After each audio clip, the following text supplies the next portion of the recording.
Hello and welcome back, and that's right, today we want to talk about this. This is the new TS-262 from QNAP, and I would say it is trying to kind of fill the gap right now that is slowly appearing in the 2023 market of NAS devices from all the brands, that is for users that are home users or maybe a home user plus that are looking for a nice compact modest solution for their needs, but at the same time don't want to go prosumer, don't want to go beefy, and basically don't want to get raked over the coals money-wise, because I would argue over the last few years there has been this specific tier that lives between the value, the kind of real text and stuff like that, and the prosumer tier where things start to get really, really serious, where this middle tier from all the brands has been sort of overlooked in previous generations, like when QNAP released this up here, the 6.4 series in 2022. As good as that is, that was just a bit too beefy for some users, and what was often referred to as the dual core Intel layer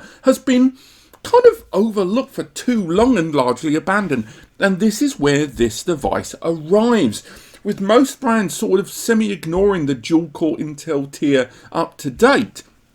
This is a device that is trying to fill that gap, and I would argue, and again I'll detail this more at the end of the review, that it mostly does it. There's a few areas where there are niggles, and I will definitely put the spotlight on those, but right now when it comes to having a nice little compact mid-range 2-bay for home user plus maybe even very early business, this is actually a very interesting release. Now it's a 2-bay, there is a 4-bay version out there as well with weirdly different specifications in some areas, that I'll touch on that in the 4-bay. But for now, let's actually get this out of the box, shall we? Because we want to see what we get for our money. And for our money, that's the first little intriguing thing about this. The unit arrives at a price point in the US of $439, in the UK £399, and €439. That is early doors, that pricing there. That does include the tax from what I can see, but at the same time that's still a little bit pricier than I would have thought for the Intel dual core. And we've seen in previous generations, like in the TS-251D from QNAP, or the DS-220 Plus from Synology, this layer has normally lived about a 330, 350 mark. So this device is already about 50 nicker more than I thought it should be. So it's going to be interesting to see where that 50 quid lays out, or is it just inflation in the cost of goods? But we'll get onto that later on. So let's have a look inside. We've got the usual packaging there, and again I know a number of you hate it when I do this, but I am going to talk about the external packaging because I think it's important, because these devices are being shipped from the other side of the world, and I will say that's a decent amount of packaging for a 2-bay NAS, where arguably most brands kind of take their foot off the gas a little bit and just go for straightforward cardboard and hope for the best packaging. We've got our accessories there inside. Let's have a little look what we get. We have our external PSU, it's a 65 watt PSU there. We also have information on the warranty. It's a 2-year warranty that can be extended as an option. We've got our quick start installation guide, but again, better online resources. Information on that detailed warranty itself that you provide, not only the hardware warranty, but of course the software committed warranty as well. And then you've got screws for 2.5 inch and 3.5 inch media there. Lastly, we've got our Ethernet cable, a Cat 5e, which is fine for the network interface on this device. And then lastly, oh, there isn't a mains cable in there, it's in the bag inside there. So that's really it for our accessories, very standard stuff there. Again, I will critique QNAP again on something. This is a device, and I'll go into more detail later on, that has M2 NVMe slots. That means that you can install the lovely super fast M2 NVMe's inside alongside the 2 bays of storage, but once again, they're not including little heatsinks. Only really on the premium devices do we see them including adhesive heat sinks in those. And I understand not everyone's going to use those slots, and this is meant to be an economical device. But if you're going to include those slots, you've got to include heat sinks, because running M2 NVMe's, whether you're going to use them for caching or storage, they're going to get hot. So they need to have those heat sinks on board. I don't care if they're throttled. I don't care if the PCI lanes on a chipset are going to be less than, ×4. I'm really surprised that brands are still rolling out NASes without M2 adhesive or even full. $10, that's all they cost, $10 heatsinks there if you buy them retail, so it's going to cost less at distribution and manufacture. But apart from that, I like that accessory kit. I just still don't understand the lack of those heat sinks. So inside, a tremendous amount of protection here for a modest 2-bay. And again, this is shipped unpopulated as well. Lovely stuff. That was considerably louder than I thought it would be. I'm sorry about your eardrums, boys and girls. Let's have a little look. They're still utilising the very familiar chassis that they've been sticking with since the 2018 generation B and BE series. This one's white and copper. The copper is pretty much the go-to for the current 6.4 series. And again, this is our chassis there. It's only available in white, and I'll be straight with you. I am having a nightmare showing this to you guys up close with the cameras here in the studio, because they are immediately reacting with the light there and kind of the light balancer there. But again, a very compact, small chassis there. But I think before we go into any detail about the hardware, I think we should take a little bit of time to talk about the design of this device.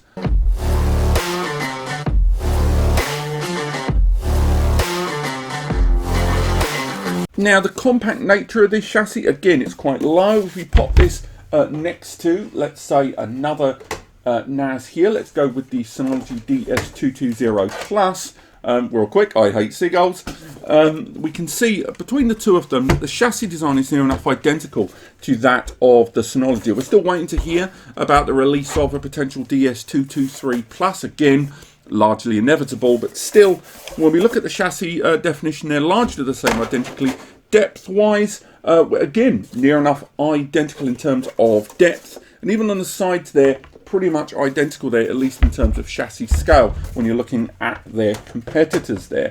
But I will say, on top of that, when we're looking at it, it is a little bit plastic fantastic. This being white all the way around, it's going to pick up marks. So again, I quite like the black and copper chassis of the 64 series. And although this 62 series is obviously trying to differentiate itself from that, I'm not overly keen on the pure white design there. I know a lot of Mac users out there are probably going to be all swish, even though everything's silver now. The side panel is lockable, so if we pull that lock down, we can slide off that front panel, or we can garner access to our storage media there. There's our individual bays there inside. There's also, of course, LEDs there on the side for each of the individual bays, as well as the M2 bays as well. And we've got a front-mounted USB one-touch copy button and port there. Again, USB 3.2 Gen 2, 10 gigabit. Mwah, beautiful stuff. Again, at the budget tier, having USB 10 gig, I'm loving that. Not only because that 10 gig means much faster external drives, but of course it also means network adapters at 2.5G and 5GBE if you need to add further network ports to this device. So again, you're not limited to the single network interface of this device. There's even support, hopefully very soon, of Wi-Fi 6 upgrades as well, although there is already a Wi-Fi 6 PCIe upgrade card available for this device, and indeed a 6E card as well, which I understand. But again, how much of that is officially supported, we'll have to wait and see. The individual trays are click and load. Again, there's screw holes there at the base for 2.5-inch and 3.5-inch media. Again, drives, very straightforward to install. Remove the clips, pop the drive inside, and we will be doing the software testing this later, so you'll see. But you get the drive, you pop them inside, slide them in, and it's as straightforward as that, and the drive going straight in. I will also argue when we're going inside here that it's worth highlighting that you don't have to fully populate this device. I've said this before. You can go ahead with just a single drive if you choose, and then run that in a single, a JBOD or whatever, and then add another drive to scale up to a RAID 0 or a RAID 1 as you see fit. You can even add expansion devices. The USB ports on this can also be utilised for a series of QNAP expansion devices. There's a 2, a 4, an 8, and a 12-bay expansion. And again, as you graduate towards the larger expansions, they actually arrive with PCIe upgrade cards that allow you to increase that bandwidth. But if you go for the USB expansions, which again are either JBOD or hardware RAID, depending on your choice, there's a lot of different expansion devices available to you. It means that the 2 bays of storage in this are not the end of the road, and you can scale up and add more storage as you go, which is really, really good stuff there. Again, one thing that is something of a bind as far as I'm concerned, if we have a little look inside, I'm not sure how well that will go with the cameras. Hopefully there'll be a photo in the review below. This does not have upgradable memory, and we'll touch on that later on. You can access, or at least see, the M2 NVMe slots inside there that we'll touch on later on during the internal hardware area. But I will say that lack of upgradable memory on this is something of a pain to me. The base level memory of 4 gig, and again we'll talk about that more later, is still very good. you know, 4 gig rather than the traditional 2 gig you would get at this tier is great to hear. But still, the lack of upgradable memory on this does add something of a lower glass ceiling than I would like to see. Again, but direct inside there, no loose wires. The fan is directly hovering over the drives there. Plenty of ventilation running all the way through the drives. I will also add, I'm not sure how I feel about the front panel. I've talked about this before with the QNAP design. I actually quite like this chassis design overall. Because I think it's quite compact, it's quite modern compared to what they had going on before with the 5.3A series. But if I've applied that on the front, there's now no ventilation coming through there. I quite like it when there are visible bays, because that still alleviates ventilation, as you can see on some of these other QNAPs. So removing that ability to vent there is something of an annoyance to me, when I know that without that front panel, there is going to be passive ventilation all the way around. It's worth adding, of course, there is further ventilation. We have a vent panel here on the side, and on the other side we have an additional vent panel up there, and the base of the system has plenty of ventilation. But it's the fact that those NASs also have that, but they don't have that panel there kind of blocking it. I kind of wish that panel at least had some form of ventilation. It looks lovely, you know, it looks very slick and very swish, but still, I'm not sure how I feel about that blanket panel there on the front, kind of blocking a little bit of that passive airflow. Yes, it's going to force out the side, but I'd would have liked to have seen more. But that's really it for kind of the design there. Let's talk a little bit more about the ports and connections of this device.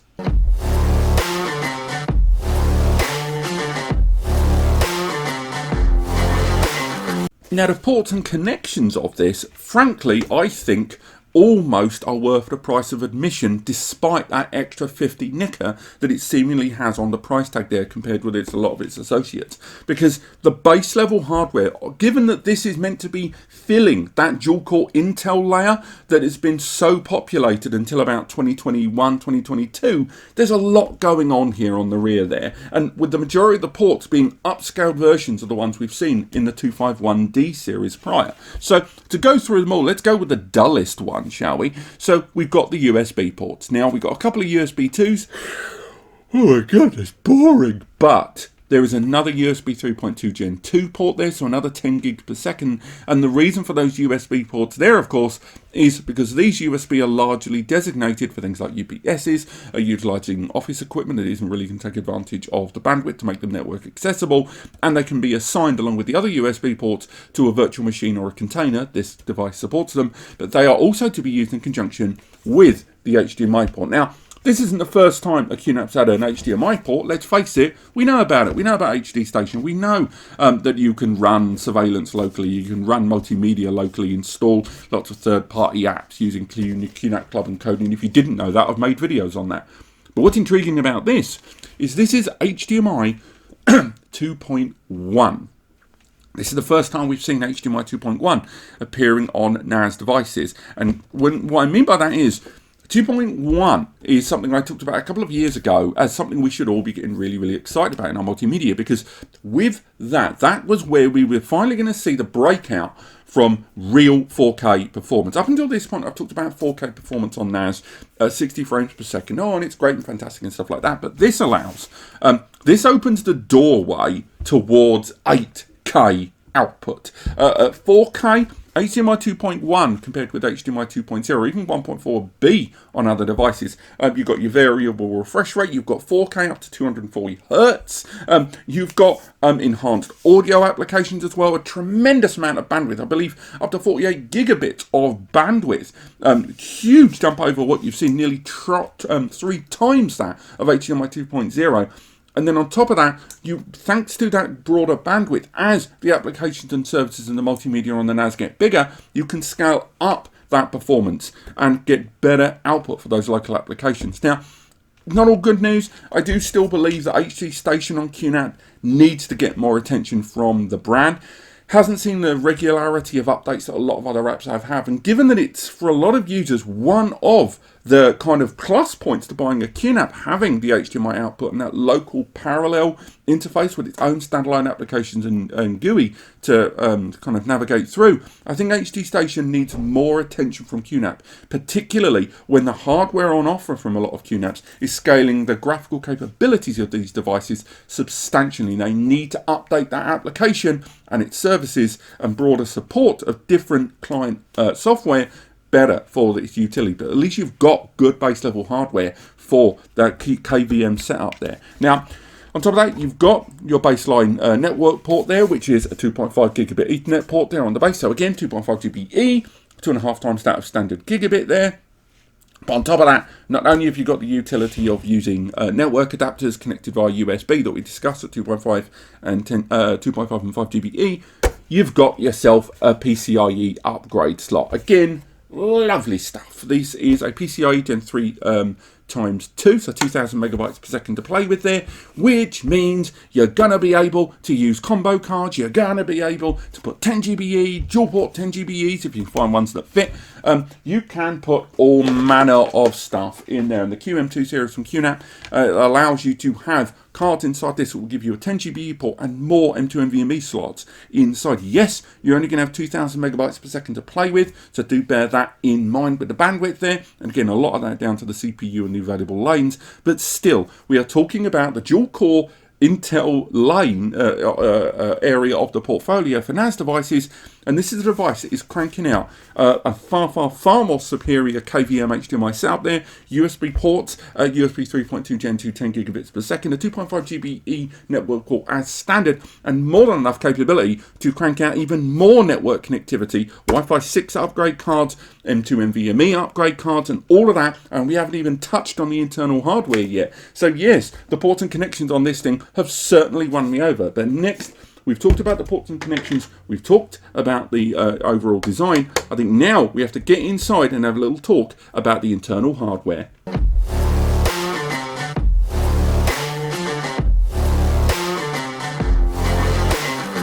Okay, so we've removed the external chassis here, held in place by 2 screws, and you have to unlock it. And there is our storage cage there with all of those ports, those 2 ports that we mentioned there. Now, I'm going to have to bring this up at a certain angle for you guys. First thing we need to look at there is that little black heatsink there underneath that main metal panel. That is where our Intel Celeron processor is. It's a dual-core N4505, so it's a dual-core version of the N5105 family that we saw in the 64 series, with a 2.0 gigahertz clock speed that can be burst up to 2.9 when you need it, perilously close to the 3 gigahertz line there. It also has integrated graphics, which a number of you are going to be chuffed to hear. That integrated graphics, very, very competent. And again, you're talking 4K transcoding, you're talking Plex 4K transcoding at that. You're also talking about 1080p running multiple instances at once. And again, if you're running native and you're running H.264, none of the HEVC, H.265 encode, decode, transcode barriers there on your client devices, it's going to be great news for you there. Again, that CPU rates more than 1,000, 11, 1,200 points higher on CPU benchmark than the J33, I think the J4025 that appeared in the TS-251D. Again, correct me in the comments if I am wrong. But again, I mentioned it earlier on, but it's worth touching on. Do you see these 2 little chips here? That's your memory. Those are 2 modules of 2 gig DDR4. So again, you've got 4 gig, lovely. But I don't like that I haven't got a SODIMM upgrade slot there. I don't like that I can't, you know, go beyond that 4 gig. Yes, this is meant to be the value mid-tier, I get it. But given the 4-bay version of this arrives with 2 gig of memory, and it has it has SODIMM upgrade slots to get you to 16 gig, that kind of annoys me that the 2 gig is kind of, the 2-bay has been sort of gibbed in this way. Now, why they've done that, I'm not sure. I don't know if it's a power efficiency thing. I don't know if it's related to the continued memory shortages that are happening right now. And again, this is something that's going to become bigger and roll into a bigger news piece as the year goes on. But alongside those, that memory there, which again, 4 gig is great to start with when you think about VMs and stuff like that and surveillance cameras. And again, QVR Pro, 8 cameras, so again, that memory will be fine. We've also got, and you can see in the L formation, 2 M2 NVMe slots there. That's right. This 2-bay is technically a 4-bay. you can go ahead and install two M2 NVMe's at 2280, and those two slots there can be used for caching. So again, to enhance the performance with the main hard drive storage array, which means if in terms of write caching, that means when data is being sent to the NAS, it's written to the SSDs and then passed to the hard drives inside, improving that performance. Or with read caching, with more commonly accessed files being copied over to the SSDs. Again, you can change the I/O and the depth and the kind of utility there, but it's really more of a feeling and decreased latency improvement overall when it comes to read performance. What you can also do is use them as storage pools. You can run applications on this device from those SSDs. Again, I'm going to double check whether you can run QTS5 from those, the ext4 version of QTS that runs on this. There's no ZFS here. But also those storage pools, you can install those individual applications, run databases from them, install VMs on them, run your Plex database from those. Again, lovely stuff. You've also got support of Q-tier, which allows you to merge the hard drive and SSD storage array, and then the system will learn and automatically move, not copy, move more frequently accessed files to the SSDs rather than keeping them on the slower or larger and archival hard drives there. So again, lovely options with those M2s. It also supports the installation of Google's TPU, the Coral Upgrade AI card, which you can install in here, and QTS is able to take advantage of those enhanced AI performances and put them in their own AI application database handling and recognition in QMAGI, as well as enhancements within the surveillance platform and QVR, I believe Face and Face Tiger AI photo facial recognition there. So again, lovely utilities of the M2 NVMe's, which I've talked about before, but the fact that all of the things I've discussed are available in the dual-core Intel tier of most NAS portfolios, which again, sadly overlooked quite a lot, is really, really appealing to me. I just don't really like that the memory there has been kind of artificially, one way or another, capped at 4 gig there. The other thing I'll touch on as well is those M2 NVMe's. As good as all that sounds for the storage, because we're using an Intel Celeron processor inside here, and so much of the PCI available lanes in this CPU and chipset have been pushed in the way they have to all these different enhanced ports. The result is those M2s are PCIe Gen 3 times 1 each. They are capped at 1000 megs. Now, that is going to reduce that heat increase that we talked about, but because they can only allow Gen 3 times 1 each of those lanes, and those SSDs are going to be capped at 1000 megs because of it, because of the hardware attributes, those of you that were hoping to use more modern generation M2s and take advantage of the 3,500 megs, you're not going to get that. So again, do bear that in mind when using those M2 NVMe slots, and know there is an element of compromise when trying to kind of squeeze in so much hardware. And don't forget the the PCIe upgrade slot as well. All of that into such a small, modest casing with such an efficient CPU, and not have to, cut corners a little bit. But that's enough about the hardware. That's enough about the design. Let's get a couple of drives installed in this and do a brief overview of QTS running on the 262.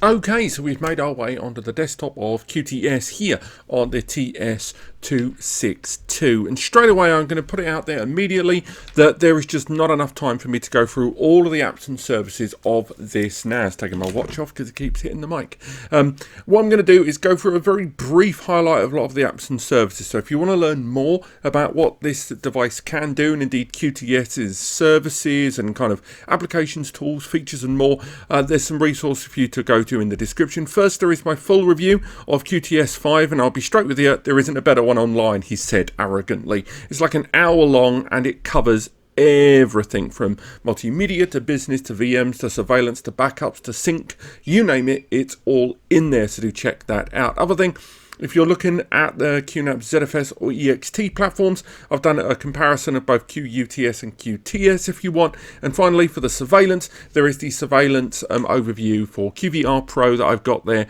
Again, not tremendously long compared to the other ones, but it's good 10 to 15 minutes with another 5 minutes elsewhere, not just this video. Finally, there is my full review of QTS5 here on the blog. Lots more information, lots of features and services. It's an enormous breakdown for you to go through to learn about what this software can and cannot do. So when I do skim over it in this part of the video for specifically the 262, do know that I'm doing it because it's a bigger subject than I can put in this small section, and I've already made that video. But first and foremost, when you are setting up the device for the first time, you can log in via the web browser, but there are client apps available. I will highlight that because this system has 4 gig of memory, when you are utilizing it very early doors, you can see I'm already using more than half of that memory because I am running a whole lot of processes simultaneously. Indeed, the indexing has not completed in some cases, and the RAID group that I've created as well isn't completed. So you might see some dips in performance there, but do bear in mind at this kind of memory level, running a lot of apps at the same time is going to be something of a bottleneck, so do bear that in mind. Now, with regard to security, let's face it, that's going to be the big buzzword with any QNAP product, at least for the next few years. I can say that they have tightened things quite substantially, notwithstanding the obvious stuff like when you create the account and the admin account is disabled by default. You have to enable that manually if you want to. Same goes with file services and remote access file services, all being disabled by default. Indeed, the QNAP doesn't need the internet to run. You can run the whole system via the network only, but of course then, in order to install a number of the applications, you will need to download them manually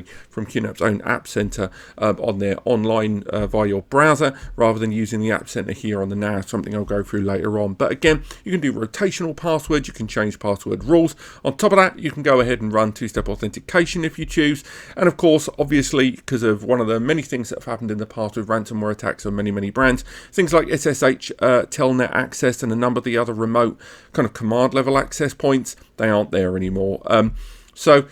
Well, they're not there, but they're disabled by default and you have to add them on manually. And by that, what I mean is going into the control panel there to find out more information about the device. Again, you are going to see slight slowdown there while we're going through this due to this system being quite busy at the moment, but still, this is a 4 gig memory dual core system. So it's not going to be the snappiest, it has to be said. But even going through that, creating new users, nice and straightforward. If you've already this disabled admin account by default, you can create a sub account there with enough power to get by, but of course you can create one or more users very easily, and those users once again can have their own bespoke password creation rules, their rotational password rules, and whether you want to attach certain privileges for storage, applications, access, priority of service, all of that can be done there within the access panel. And again, that can apply to shared folders, it can apply to all the individual services. You can really be quite bespoke, as well as putting those people into individual groups as well. Now, carrying on forward, we can look at the storage manager there, and in the storage manager, this is a 2-bay NAS, but it's a 2-bay NAS with those 2 M2 NVMe slots, and I'm pleased to say that not only have we got 2 hard drives inside, but 2 M2 NVMe's as well. As you can see, things aren't being the quickest, and again, it's half and half because of the system. One, because I'm clearly doing quite a lot right now, which is slowing down this system, but at the same time, I'm doing quite a lot on 4 gig of memory, which is all you've got with this system, so do bear that in mind. Now with the disks, as you can see, it will bring up the graphic of the system there, and we'll see that it's the 2-bay system there. We've got those 2 NVMe's inside, and we've got the 2 hard drives there inside as well, things being a little bit sluggish once again. Now, from there, you can assign and find out a lot of information. You can run performance tests, you can do individual drive tests, or RAID scrubbing, RAID integrity test, that sort of thing. And again, we're going to the RAID group, that's the individual hard drive RAID group. But again, if we wish, we can go ahead and create a brand new RAID group using just those SSDs to give you some idea about the options that are open to you. So, for example, if we want, while it's doing that RAID resync in the background, we can choose whether we want to use those SSDs as caching down there via cache acceleration. And again, we can assign those benefits if we choose. And again, we can do 1 drive if we choose. We can do 2 drives if we choose. So if we go for one of those SSDs, we can do read-only, write-only, or read-write cache. Write-only cache, quite unique to this system. There's not a lot out there that allowed you to do that. But if we went for read-only cache, for example, we can go ahead and enable some of the differences in I/O with regard to that caching, as well as enabling over provisioning. So there's some nice options there, even on this more affordable budget option. But if we go ahead and into the storage creation pool, we can go ahead and either use that Q tier of combining hard drives and SSDs if we choose, or we can go ahead and create a standalone storage pool, 1 or 2 drives depending how we see fit. And from there, we can enable over provisioning, we can enable snapshot creation in the background, all of that stuff, along with creating individual volumes, which allow us to install those applications and services directly onto them. I know I'm talking very fast, but there is a lot to cover.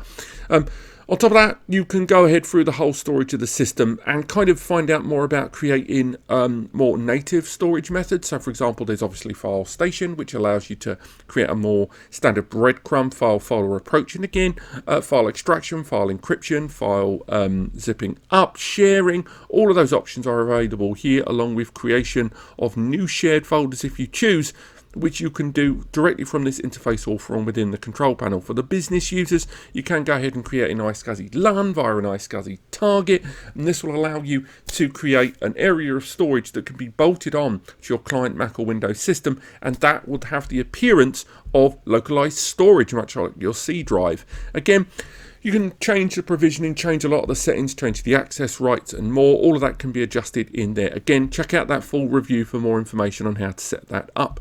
Now from there, on top of that, you can start talking about merging your cloud storage areas, because you can bolt on cloud storage in a number of keen ways. Now, one of the ways you can do it with hybrid mount, this allows you to bolt on a cloud bucket or a blob or just standard add-on storage online, and therefore allowing your NAS to treat that like it is localized storage. It's good for synchronization, as well as very good for mounting files and folders from within your cloud using the QNAP's own first and indeed third-party services there. And you can do it in reverse as well with something called virtual JBOD or VJBOD to take areas of storage on your NAS and bolt it on to other storage servers and other storage clients. Hybrid Backup Sync 3 allows you to synchronize cloud platforms, again the usual contenders, Google, Dropbox, etc., along with other NAS devices for either backing up remotely as well as utilizing it to synchronize storage in two areas via the single NAS interface. And again, you can use the client tools to install it on your client side in order to do it. And there's also backup jobs, of course, where you can use the same methodology. For example, so if we create a backup new backup job, we can choose an area of our NAS. So for example, that folder there, we can then choose if we want to back it up to another NAS, a remote NAS on the local area network or the internet, or choose to back up towards one of many supported cloud services there. And as soon as you can select one, it will ask you to log into that account, and then from there you can synchronize it, go through the files and folder structure of your targeted storage and create either that two-way sync or a backup in either direction. And again, retention policies, file size policies, date policies, access policies, lots of stuff that you can go there. And again, that can apply to USB backups or even more bespoke client-based ones, such as the ones you may be familiar with, such as Apple Time Machine, rsync, real-time remote replication, and of course using the USB port on the front for one-touch copying. So again, lots of keen options there. And indeed, if you like, you can use the QSync application, and the QSync application will allow you to create on your local machine a folder that, as you can see here down the bottom, where is QSync, you can utilize this to create a folder on your Mac or Windows system, and this file and folder is pinned and streamed to the NAS, so you can interact with it on your local PC or Mac system natively, and choose if you want to right-click files and folders to pin them permanently, to have them stream for 30 days, or just to be able to, for these files and folders to take up no space on your disk and just be a layout of files and folders on your NAS, that when you want to see the contents of your NAS on your OS, but you don't want it to take up any space on your PC, you can see all of these shadow files and then either double-click open them and it will download them, or right-click them, choose to pin them permanently, or completely free up data if a file is there and you want to get rid of it and free up the space on your system. That allows you to do that. There's so many different tools there in terms of synchronization, and on the subject of tools, we can talk about that App Center because there are loads to play with there. Now, QNAP has a little bit more of an open door approach to applications than some users might like, it has to be said, and a large part of that is just them, if they don't have a first party tool for something, they then provide support of a third-party tool to do it. But for some users, they would prefer a much more closed, single, turnkey ecosystem than what we're seeing here. So as good as it is that we've got all of these tools in first and indeed third-party, there's some users out there that probably won't welcome the diversity of different brands of apps that are on there. But if you do welcome that, not only are there a lot of tools and almost certainly the sort of tool that you're looking for, but if you head into the QNAP Club, you may be able to find third-party applications from the Homebrew store that you can then download. At the moment, I'm running on a limited internet connection, so you can't see it there. But QNAP Club is an unofficial third-party store that you need to add by allowing the installation of non-official applications, and then adding that repository at QNAP Club. But that is hundreds and hundreds of applications, homebrew, third-party, community created, and more. So there's lots to play with there. Indeed, if you want to use the HDMI output for this NAS, you can go ahead and turn on Diskstation. That in itself has its own app center too, and even more apps in that QNAP Club area that I just mentioned there. If you are further concerned about security, because let's face it, when we've talked about a lot of applications that can be installed on this device, you may be worried about the security, worried about holes you might be punching in your network walls, you can install the Security Counselor that provides several things. One, it becomes a single user interface for you to run continuous scans of your system, check antivirus, do malware checks to see if it can find, isolate, quarantine and remove them, as well as enabling your firewall there for different rules and policies. And indeed, you can adapt this entire security setting to either a 3-tier basic, intermediate, advanced approach, which will close or open doors respectively, or you can customize your policy so it lists the entire rules of engagement with regards to external access and behavior on your system, and what you want the system to do, and if a rule is broken, how it will retort to that. And again, this can be tied to the notifications area, which means if something does happen and you're away from the NAS, you can set it up that you receive notifications on your phones and more. In terms of multimedia, there's quite a few apps to play with, but frankly, Plex will always be the best available app on the system there. And we'll be doing Plex Media Server testing very, very soon, so we won't go into too much detail on that. But with regards to Plex, thanks to the multimedia, I should say, thanks to the multimedia console application, you can micromanage indexing on all of your multimedia apps via a single interface. So in the case of QMaggie, an AI photo recognition tool, you can go ahead and select individual files and folders that you want to make sure the system does index for media. And you can also add exceptions to the rule if you choose, or excluding certain areas. All of that manageable from that interface, and you can do that for all of those apps. So for example, if we wish, we can look at the photography applications, which are QMaggie and PhotoStation. Let's bring that up on there.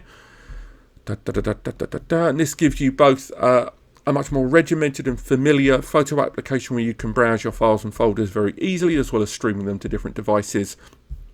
Sort of go through tags, and you can share them quite easily as well.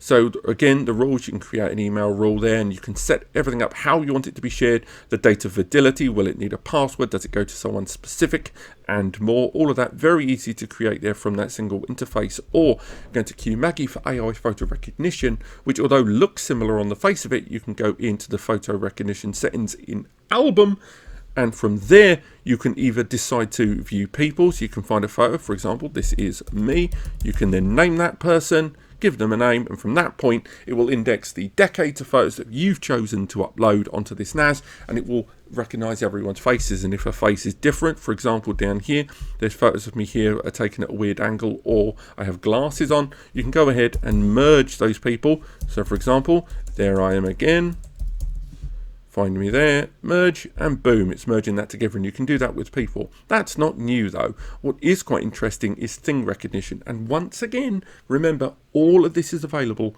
without the internet connected. It's all on the LAN if you choose. You just got to make sure you download the apps first, either on a client PC or whatever. What's really cool about the thing recognition on this system is not only does it recognize, general things, not just faces, but it also breaks them down. So for example, you can go into all things and it breaks into all of the different categories there, where it breaks down into all of the different things that it's recognized. It's not always perfect, but it's a much better job of finding certain things that you need for it to recognize there.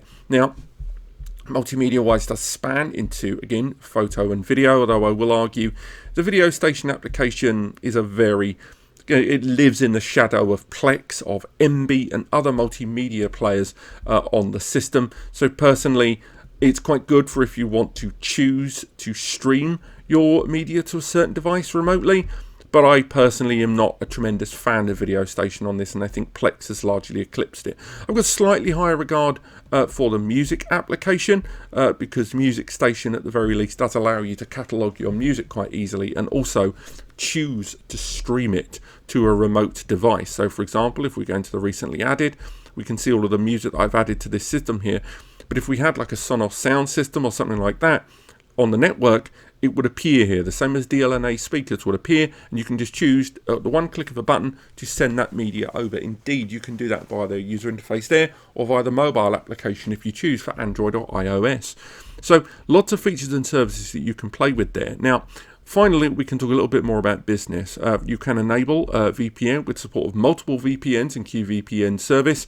On top of that, you can go ahead and use virtual machine environments, such as using Ubuntu Station there to install a Linux VM. You can go ahead and use Virtualization Station to go ahead and either use a VM that you may already have, or you can go ahead and download directly from Microsoft servers individual VMs that you download and deploy like that. Of course, you can create your own VM very bespokely with a different ISO or image, and if you're using an image of a VM that's not supported, you can convert images into a supported format, as well as migrate existing ones that may exist on a third-party cloud or NAS server there. And again, there's even further, less OS relatable ones, such as pfSense and Zabbix for network appliances and AI that you can install within there. The same goes if you want to use Ubuntu Linux Station. You can go ahead and download one of 3 different versions of Ubuntu. Again, one click, downloads, deployable VM, just like that.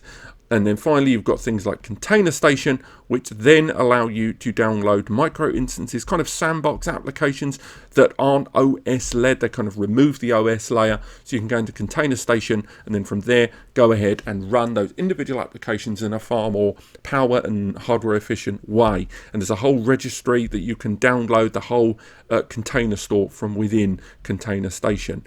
I just noticed it there. It's worth highlighting as well, if you are utilising popular SaaS services like Google Workspace and Office 365, you can go ahead and download and synchronize, I should say, these cloud services with your NAS by connecting them here, such as Google Workspace. And by connecting them, what will happen is if you've got a bunch of family or business colleagues that are using lots of accounts and email details and stuff with Google Workspace, you can synchronize that with the NAS, and therefore when they are accessing all of these resources, they're doing it through the NAS synchronized with the cloud. In the event that you lose your internet services, you can still communicate with all of the data because it's your on-premises NAS, and then when they're making changes to accounts, all natively, by the way, within the apps and tools that you're already used to using with Workspace and Office 365, then when the internet is re-established, you can resynchronize all of that data, and that's included with the NAS. So there's a whole host of tools inside this system, and we haven't even touched on surveillance. Once again, do check out my video here if you want to learn more about QVR Pro surveillance and the 8 camera licenses that are included with this device. You've got both that application there and support of something called the USB camera tool that allows you to add USB devices to your NAS, and then with that USB connected camera, turn those into cameras that are accessible in the surveillance app in case you want a local camera for the NAS to communicate with. There's a whole bunch of apps there, but just remember, one, you've only got 4 gig of memory to play with, so the more you do, the more things may slow down. Secondly, some applications could do, I would argue, with a little bit more time in the oven, such as Mars. This MA, the Multi-Application Recovery Service tool, does allow you to synchronize with things like Google Photos and your WordPress server, and these will improve over time to synchronize and have that data here on your NAS, thereby letting you download your entire Google Photos album collection if you choose. But at the moment, it doesn't retrieve the JSON files, the metadata, things like where the photos were taken and more, that can sometimes make cataloging tougher. Yes, it will be able to do facial recognition thanks to QMAGI, but you need some of that metadata for geolocational tracking of photos and some of the information in the back end with regards to what device took the camera and the aperture and the ISO and stuff like that. And there's just lots of little examples like that. And with the device having a lot of features and functionality available to you, we haven't even touched on things like HDMI output there. It's just worth remembering that it is going to be less smooth than a Synology's DSM platform, but at least it is still quite a lot of features and services that if you want included with your purchase, they are there. Just stay on top of your security updates, if you're going to connect to the internet and you're thinking of using either My QNAP Cloud or something like Tailscale, just bear in mind that you've got to still have a modicum of understanding about what you're doing before you start punching holes inside your router or firewall. Otherwise, you can keep these devices offline very, very easily and take advantage of all of the features and hardware at your disposal. Right, so let's wrap things up there. Again, if you want to learn more, there's those other videos that I talked about. But apart from that, let's make our way back into the studio and summarize everything we thought about the 262 and whether we think this NAS is right for you and your data.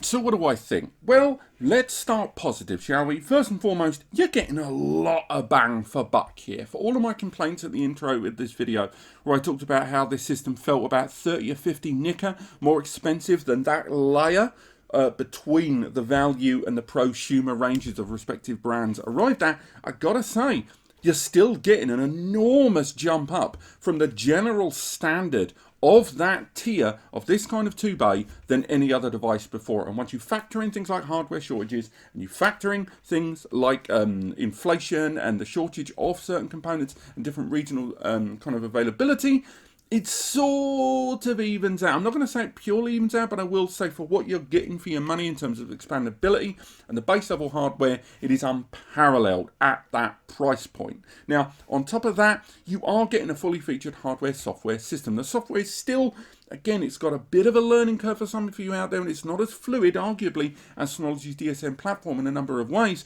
with it trying less to be like a single ecosystem and more like a utility that's trying to do quite a lot of things at once. I still feel QTS could maybe do with a little bit more time in the oven sometimes in the way that it rolls out some of its updates. On top of that, I would say other things that I like about this device, if we were to really center down, obviously the M2 NVMe slots being so viable and how you can choose to use them, the support of AI stuff there, all the way down to storage pools, caching and Qtier. The fact that it's got those and a PCIe upgrade slot with already arriving with 2.5 GBE and the USB 10 gig port on this device, where you go with the upgradability on this device when you've already got a decent level of base level hardware is pretty bloody good. And also, when we look at the device in terms of its scalability and upgradability, we can't overlook the fact that this isn't limiting you to those 2 bays. You can scale up in terms of that storage to multiple different expansion devices for you. On top of that, we've got to give QNAP credit in an ever-changing world of network-attached storage where compatibility and support and, first-party versus third-party support and compatibility of hardware and software is changing rapidly. QNAP is still maintaining a very open nature when it comes to hardware compatibility of hard drives, SSD, PCI upgrade cards. Really good stuff there in terms of what you can do down the road and the hardware you can combine with it. But, of course, it is not perfect. Things about this device that I think could definitely do with a rethink, that fixed memory, that really winds me up. And I don't think it would annoy me as much if the 4-bay didn't have the option to scale up already. The fact that this doesn't have that option, although being a 2-bay, it has 2 less bays, taking up less PCI bandwidth of the CPU and chipset. I'm surprised they weren't able to put that in, and that feels like a very conscious choice by the brand rather than a question of necessity to have those modules attached inside there. But again, maybe QNAP will let me know. Obviously, there are always going to be lingering doubts about QNAP, at least for the next few years, due to the effects of the Deadbolt ransomware target attacks on their brand at the start of 2022. I think they have made serious upgrades to their infrastructure and settings and defaults and disabling admin accounts, and a lot more of an informative start on when you set this device up for remote access. But there are still things that could be done in terms of forcing updates in places or not allowing you to use certain features and services within QTS without minimum presets in place. I think the fact that the system will tell you that you are running an unsafe setup and giving you recommendations is not the same as barring you from doing certain things unless you follow that, unless you update, and unless you have the latest security and firmware patches. I get it. It's a cat and mouse game where brands can only stay one step ahead of the hackers when they attack the latest update, but you shouldn't allow users to be able to set these devices up in unsafe means and then kind of say to them, well, we think you should be doing this, but that's on you. That's really my only criticisms, because As I say, this device enters an arena of between the value and the prosumer devices, which has been really neglected in recent years. And this is a very, very strong entry into that field. And as long as you're prepared to spend a little bit more time on the setup, understand that you are paying more for the hardware than the software, I think you are going to be satisfied with the TS-262. I know I was, because I'll be frank with you, when I knew this device was coming, I turned my nose up the tiniest bit, knowing that it was never going to be as powerful as the 64 series, and I have been pleasantly surprised on the amount of hardware that is included for the price tag. But thank you so much for watching. I hope you have enjoyed this video. Do let me know in the comments if you did. If you found it helpful, bung me a like, because it really helps me out knowing what I'm doing right and wrong. If you want to learn more about this device, we're going to be doing before you buys and future testing, Plex Media Server testing, and hopefully some 10G performance testing too. So do stay tuned for that and subscribe. If you need some help choosing the right NAS for you, use the free advice section linked in the description. Also NAS Compares, the big blue button on the right. If you need community support, there's the Ask NAS Compares forum, and by me, Eddie, who does most of the work on there, I'll be straight with you, and other members of the NAS community to answer your questions. And finally, if you have found this video helpful, and if you were going to buy it from Amazon anyway, please use the links in the description to take you to Amazon. Using those links will cost you nothing extra. However, using them will take you to your local Amazon store, and anything, and I really do mean anything you buy there, will result in a kickback floating its way back to NAS Compares, where it's just me and Eddie, and that money goes directly back into us doing what we do, and I'll be really grateful. Apart from that, thank you so much for watching. Have a great week, and I'll see you next time.